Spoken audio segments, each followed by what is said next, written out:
ये गांव-गांव, पंचायत में शिविरें लगेंगी और गांव की समस्याओं का निदान किया जाएगा, आवेदन लिया जाएगा। और आज आपकी योजना का गठरी बांध करके आपके गांव-गांव में पदाधिकारी घूम रहे हैं।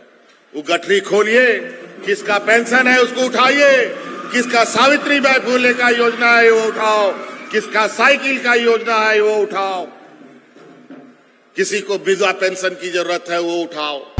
आज इस राज्य में वही कर्मचारी जो कभी गांव नहीं गया, उन कर्मचारियों को भी हमने आश्वस्त किया और उनको पुराना पेंशन देने का काम, उनका बुढ़ापे का लाठी देने का काम किया। और आज वही कर्मचारी खुशी से आपके गांव-गांव जाकर के आपकी समस्या का समाधान कर रहे हैं। बिहार में 400 टका पेंशन मिलता है, वहीं जाकर के उड़ीसा में पता कर लीजिए, वहां 500 टका पेंशन मिलता है। छत्तीसगढ़ में पता कर लीजिए, वहां 350 टका पेंशन मिलता है। झारखंड में पता कीजिए कि 1000 रुपया हम पेंशन देते हैं। अभी और भी नियुक्तियां हमारे नौजवानों के लिए भी निकलना है। सीडीपीओ का नियुक्त निकलना है, एएमओ का निकलना है, कई सिपाही शिक्षक की बहाली होनी है, 40-50 हजार अभी नियुक्तियां और निकलनी है। अब बेटियां बोझ नहीं बनेंगी, अब बेटियों का पूरा पढ़ाई का जिम्मा सरकार उठाएगी। हम लोग सिर्फ ये देखने आए हैं, जानने आए हैं कि गांव देहात में हमारे कार्यकर्ता, हमारे कर्मचारी सक्रिय हैं कि नहीं, कि ये सरकार एयर कंडीशन कमरे में बैठकर नहीं और रांची में बैठकर नहीं चलने वाली सरकार है। ये आपके दरवाजे तक पहुंचने वाली सरकार है, आपकी समस्याओं का समाधान करने वाली सरकार।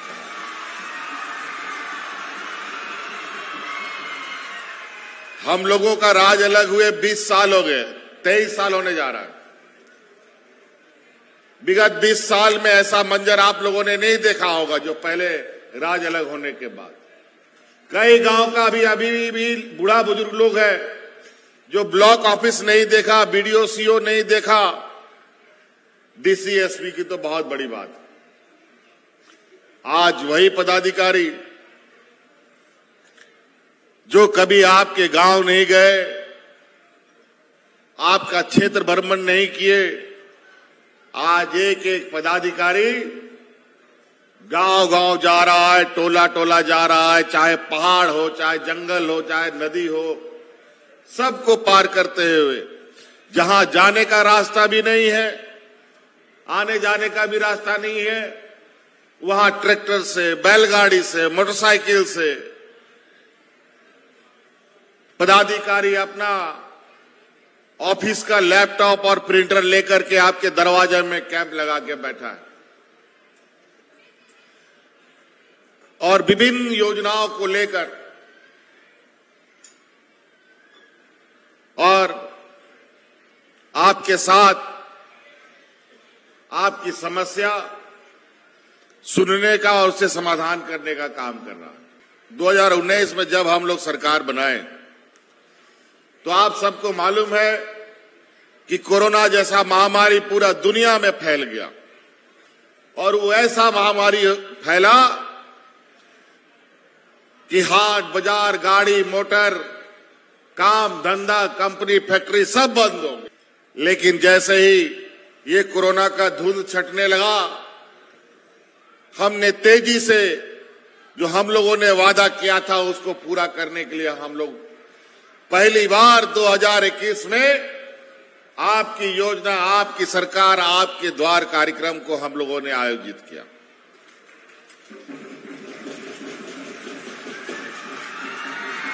साढ़े चार हजार पंचायतों में ये शिविर लगी थी और उन शिविर में, पहले शिविर में हम लोगों को लगभग 35 लाख आवेदन आए। फिर हम लोगों ने 2022 में ये शिविर लगाया उसमें 55 लाख हमको आवेदन आया। ये गांव-गांव, पंचायत में शिविरें लगेंगी और गांव की समस्याओं का निदान किया जाएगा, आवेदन लिया जाएगा। जब हम लोगों ने ये कार्यक्रम शुरू किया, करोड़ों आवेदन आए, करोड़ों समस्याओं के आवेदन आए, तो हम लोगों ने माथा पकड़ लिया कि अरे गांव की स्थिति इतनी बद से बदतर कैसे हो सकती है। पूर्व की सरकारों, विगत 20 साल उन लोगों ने काम कौन सा किया जो इतनी सारी समस्याएं आज भी विद्यमान है, आज भी गांव में पड़ा हुआ है। और वो इसलिए इतना बड़ा समस्या बना क्योंकि आज सरकारी महकमे में जो लाखों कर्मचारी काम कर रहे हैं, पदाधिकारी काम कर रहे हैं, जिनको तनख्वाह मिलता है आपकी सेवा के लिए, पूर्व की सरकारों ने उन कर्मचारी को आपके सेवा में नहीं लगाया, उन लोगों ने अपने सेवा में सबको लगा दिया। 13-14 साल तक एक हाथ से इस राज को लूट नहीं सके, तो 2014 में उन लोगों ने दोनों हाथों से इस राज को लूटना शुरू किया, जब इनकी डबल इंजन की सरकार थी। जो आवेदन हमें प्राप्त हुए, उन आवेदन के आधार पर हमने गांव की समस्याओं का निदान करना प्रारंभ किया। आज भी हमारे इस राज्य में 80% लोग गांव में रहता है। इसका मतलब शहर का जो मूल जड़ है आज भी गांव में ही रहता है। हमें हर हाल में गांव मजबूत करना था और आज उन करोड़ों आवेदन में सबसे ऊपर नीचे सबकी प्राथमिकता बनाना हम लोगों ने शुरू किया। हमारे राज्य में गरीबों की संख्या सबसे अधिक है। ये राज्य देश का सबसे पिछड़े राज्यों में से आता है। यहाँ किसी भी तरीके का महामारी, महंगाई गरीबों के लिए बहुत बुरा होता है, एक अभिशाप के बराबर होता है। आप सब लोगों ने अभी मंच से पेंशन के बारे में सुना, और वो पेंशन भी किस तरीके से लोगों के लिए एक बुढ़ापे का लाठी होता है। जिस माँ बाप को पेंशन नहीं मिलता है, आज की गरीबी का आलम यह है कि बेटा भी बूढ़ा माँ बाप को घर से बाहर निकाल देता है।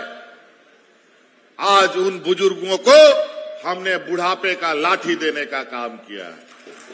वही हाल सिर्फ ग्रामीण किसान का ही नहीं, सरकारी कर्मचारियों का भी पेंशन इन लोगों ने हजम करने के अलग अलग उपाय निकाल लिए थे। और कर्मचारी इस वजह से भी परेशान था कि अगर हम नौकरी मेरा खत्म हो जाएगा तो उसके बाद मेरा बाल बच्चा क्या करेगा। और इस चक्कर में कर्मचारी भी ठीक से काम नहीं करता था। आज इस राज्य में वही कर्मचारी जो कभी गांव नहीं गया, उन कर्मचारियों को भी हमने आश्वस्त किया और उनको पुराना पेंशन देने का काम, उनका बुढ़ापे का लाठी देने का काम किया। और आज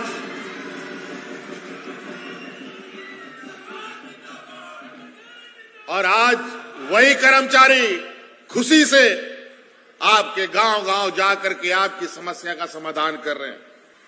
ये देश का पहला राज्य है जहां इस राज्य में 60 साल से सभी बुजुर्गों को पेंशन देती है।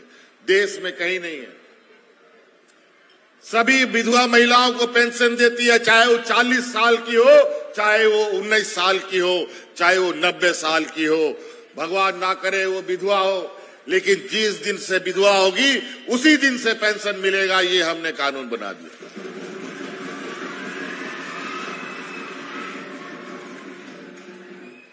विकलांग लोगों का भी वही हाल, उन लोगों के लिए फिक्स कर दिया गया था, इतने विकलांगों से अधिक लोगों को हम लोग पेंशन नहीं देंगे।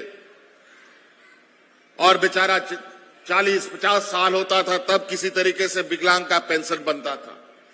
आज उसमें भी हम लोगों ने क्रांतिकारी निर्णय लिया है। और हमने निर्णय लिया है जिस घर में विकलांग बच्चा पैदा होगा, जिस दिन वो 5 साल का हो जाएगा उसी दिन से उसको पेंशन मिलना चालू हो जाएगा। सभी को 1000 रुपए पेंशन। और आप अगल बगल में जाके देखेंगे, पड़ोस में हम लोग, ये बिहार से सटा हुआ ये जिला है बिहार में पता कर लीजिए पेंशन कितना मिलता है। बिहार में 400 टका पेंशन मिलता है। वहीं जाकर के उड़ीसा में पता कर लीजिए, वहां 500 टका पेंशन मिलता है। छत्तीसगढ़ में पता कर लीजिए, वहां 350 टका पेंशन मिलता है। झारखंड में पता कीजिए कि 1000 रुपया हम पेंशन देते हैं। और ये हमारे विपक्षों को नहीं दिखता। ना हमारे किसानों के बारे में उनको चिंता है, ना हमारे गांव देहात के से उनको कोई सरोकार है, ना मजदूरों से कोई सरोकार है, ना महिलाओं से, ना हमारे आने वाले पीढ़ियों से, हमारे बाल बच्चों से उनकी कोई चिंताएं हैं। आज हम अपने बूढ़े बुजुर्गों को सम्मान के साथ अपने साथ रखने के साथ साथ आने वाली पीढ़ी कैसे मजबूत हो, उसके लिए भी हम लोग बड़ी मजबूती के साथ कई कार्य योजना बना रहे हैं। आप सबको पता है, हम लोग उत्कृष्ट विद्यालय बना रहे हैं और आज पहले चरण में इस राज्य में 80 स्कूल हम लोगों ने उत्कृष्ट विद्यालय बनाए हैं और वो स्कूल हमारे प्राइवेट स्कूलों से भी बेहतर बनाने की हमारी योजना है। और जहां गरीब का बच्चा मुफ्त में पढ़ेगा और प्राइवेट स्कूल का जो पूरा कोर्स है वही उसमें चलेगा, क्योंकि आज प्रतिस्पर्धा का समय है।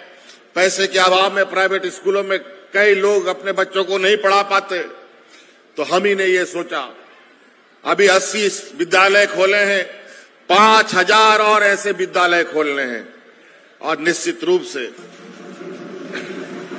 कल जब ये स्कूल आपके गांव के आसपास होगा तो आने वाला कोई भी एग्जाम, कोई भी कंपटीशन में हमारा जो गांव देहात का बच्चा है उसमें उत्तीर्ण हो सकता है, उसमें उस माध्यम से आगे भी बढ़ सकता है। इसके अलावा कई ऐसी चीजें हैं। सरकार जब हम लोगों ने बनाई तो उस समय इस राज्य में किसानों को राज्य अलग होने से लेकर 2019 तक मात्र 8 लाख केसीसी कार्ड किसानों को मिला। 20 साल में मात्र 8 लाख। और ये आपकी सरकार बनने के बाद, जब हमारे कुर्सी में आने के बाद, हमने लगभग 20 लाख किसानों को केसीसी कार्ड से जोड़ा है। जब पहले पेंशन मिलता था जिसमें भारत सरकार मात्र 250 टका देता है, उसमें बाकी जो 1000 रुपया होता है उसका जोड़ करके हम लोग पैसा देते हैं, राज्य सरकार देती है। केंद्र सरकार मात्र 250 रुपया देती है। और उसमें भी जब 2000 राज्य अलग होने के समय से 2000 से और 2020 तक मात्र 15 लाख लोगों को ही पेंशन मिलता था। आज के दिन में 60,30,000 लोगों को पेंशन मिल रहा है।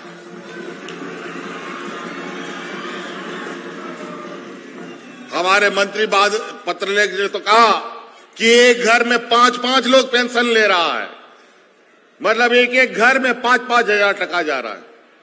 अंदाजा लगाइए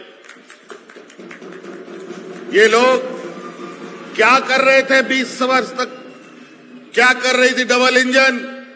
वो सब पैसा आपका हड़प करने जा रहे थे।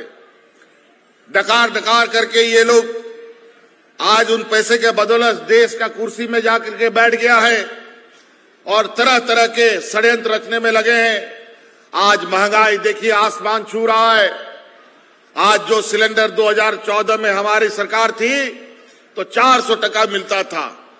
देश आजाद होने के बाद से लेकर 2014 तक मात्र 400 टका में सिलेंडर, और आज 2014 से लेकर 2023 तक में 1200 रुपए का सिलेंडर हो गया। 10 साल में कि जिन लोगों को मुफ्त सिलेंडर देने का इन लोगों ने ढोंग रचाया था और महिलाओं को बेवकूफ बना करके उनसे वोट लेने का काम किया था, उन महिलाओं को जाके पूछिए जो आपको मुफ्त में सिलेंडर मिला है उसने दोबारा कितना बार सिलेंडर भरवाया है। आज तो आपको पता चलेगा कि जो मुफ्त का सिलेंडर है वो घर का एक कोना में रखा हुआ है और उसके ऊपर एक डलिया रख दिया गया जिसमें सामान कचड़े का ढेर बना के रखा है। यही हाल है सिलेंडर का।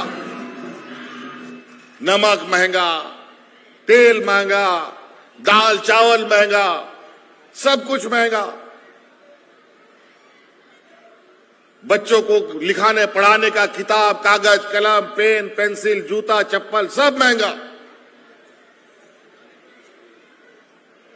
और ये लोग बड़ी चतुराई से गरीबों के जेब में कितने पैसे हैं, बचा कुचा है, सब निकाल लो, कुछ नहीं रहने देगा आपके जेब में। नोटबंदी का आलम आप लोगों ने देखा कि नोटबंदी ऐसा कर दिया कि गांव देहात में महिला लोग चोरी छुपे करके पैसा घर में जमा रखता था, उस सब पैसा निकाल के बैंक में भरवा दिया और 2000 नोट छाप लिया और उसके बाद फिर अपने व्यापारी और मित्रों को मदद पहुंचाकर 2000 का नोट बंद कर दिया। फिर लाइन में लग जाओ। इन लोगों ने पैसे बदलने के लिए लोगों को लाइन में लगाया, बूढ़े बुजुर्गों को कई लोग लाइन लगते लगते जान दे दिया। नमक प्याज के लिए भी इन लोगों ने लाइन में लगवा दिया लोगों को। इस देश का लोग तो जीवन भर लाइन में लग लग करके अपना समय काट रहा है। तो कई ऐसी चीजें हैं साथियों, हम लोग सिर्फ ये देखने आए हैं, जानने आए हैं कि गांव देहात में हमारे कार्यकर्ता, हमारे कर्मचारी सक्रिय हैं कि नहीं। हमने पहले भी कहा था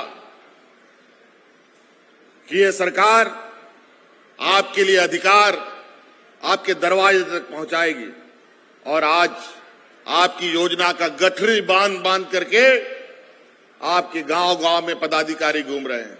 वो गठरी खोलिए, किसका पेंशन है उसको उठाइए, किसका सावित्रीबाई फुले का योजना है वो उठाओ, किसका साइकिल का योजना है वो उठाओ, किसी को विधवा पेंशन की जरूरत है वो उठाओ। सभी चीजें किसानों के लिए हम लोगों ने बिरसा हरित ग्राम योजना बना रखा है, मुख्यमंत्री पशुधन योजना बना रखा है। पढ़े लिखे नौजवानों के लिए लगातार नियुक्तियां निकल रही हैं और जो कम पढ़े लिखे लोग हैं या नहीं पढ़े लिखे नौजवान हैं उनको स्वरोजगार पैदा करने के लिए भी, अपने पैरों पर खड़ा होने के लिए भी हम लोगों ने मुख्यमंत्री रोजगार सृजन लाया है। जहां आप कोई भी काम करना चाहते हैं, किसी भी तरीके का, आप बढ़ई का दुकान खोलना चाहते हैं, लोहार का दुकान खोलना चाहते हैं, ब्यूटी पार्लर चलाना चाहती है महिलाएं, सिलाई दुकान चलाना चाहती है महिलाएं, अगर सैलून का दुकान खोलना है, राशन का दुकान खोलना है, जूता चप्पल का दुकान खोलना है, अगर उसके लिए आपके पास पूंजी नहीं है तो सरकार को आवेदन दीजिए, पूंजी आपको सरकार देगी और आप अपना दुकान चलाइए।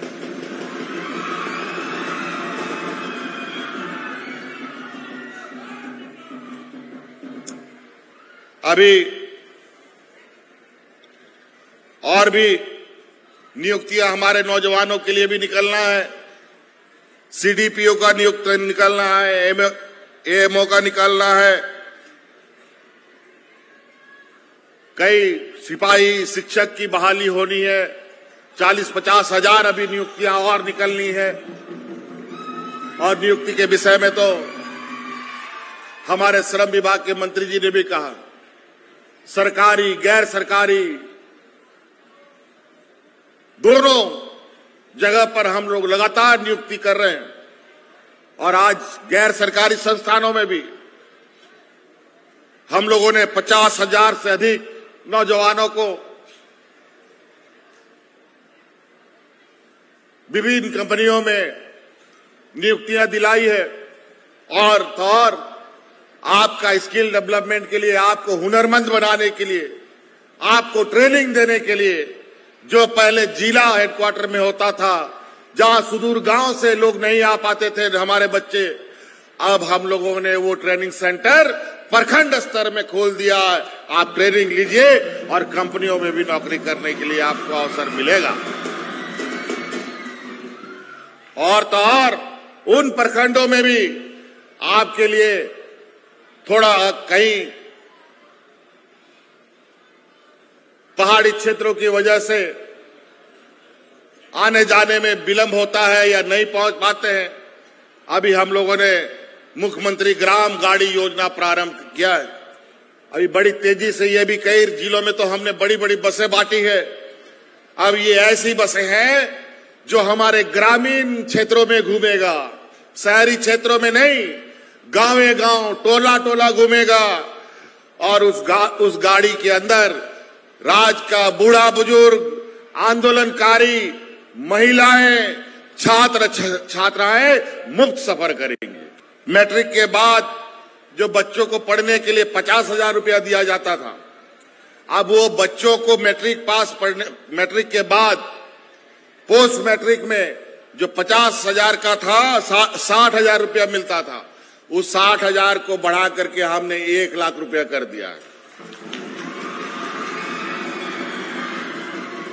और प्री मैट्रिक में भी हम लोगों ने 3 गुना हमारे छात्रों का छात्रवृत्ति बढ़ा दिया है। तो उसमें भी कोई दिक्कत आपको नहीं होगा। साइकिल खरीद में जो पहले 3500 रुपया मिलता था, अब 3500 रुपये की जगह 4500 रुपया मिलेगा।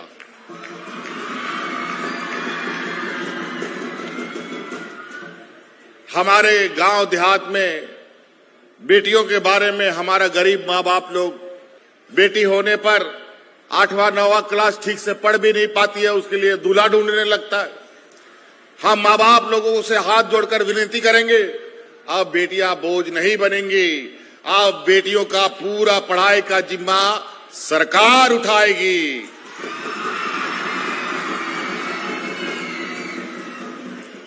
अब इन लोग को अगर हम मजबूती से पढ़ा लिखा लिए